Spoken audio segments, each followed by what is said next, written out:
Et nous allons enchaîner avec notre deuxième table ronde consacrée à l'enseignement, la place du numérique à l'école dans les pratiques pédagogiques. Mais avant, il y a quelqu'un aussi qui est vert, qui s'appelle Nathan Dever, et qui est écrivain et qui va nous faire part de son ressenti, de sa vision des outils technologiques, notamment de l'intelligence artificielle. Est-ce que c'est un risque, une aide, un danger, un soutien ou une opportunité? Réponse en images.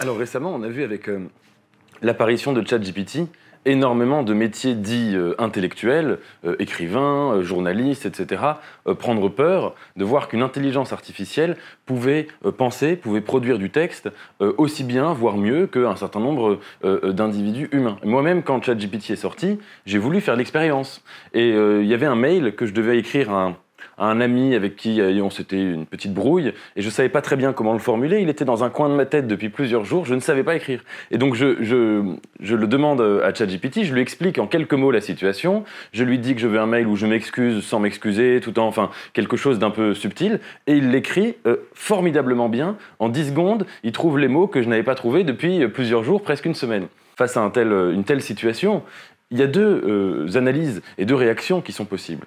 Une première réaction, c'est de se dire qu'il y a quelque chose qui est de l'ordre d'une substitution ou d'un remplacement.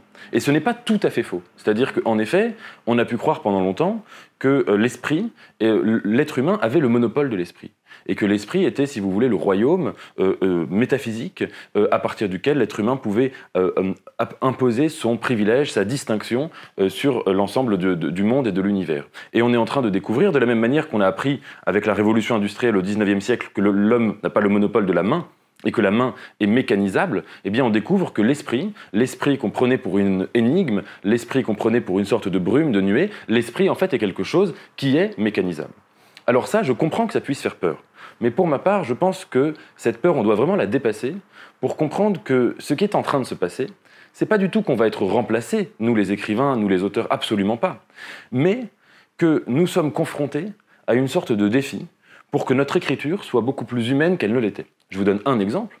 Quand la photographie est apparue, est-ce que la peinture est morte? Absolument pas. C'est là qu'elle s'est mise à faire les choses les plus intéressantes, les choses les plus créatives, parce que précisément, elle s'est libérée de cette emprise un peu simple du réalisme, demandant à la photographie de montrer les choses telles qu'elles sont.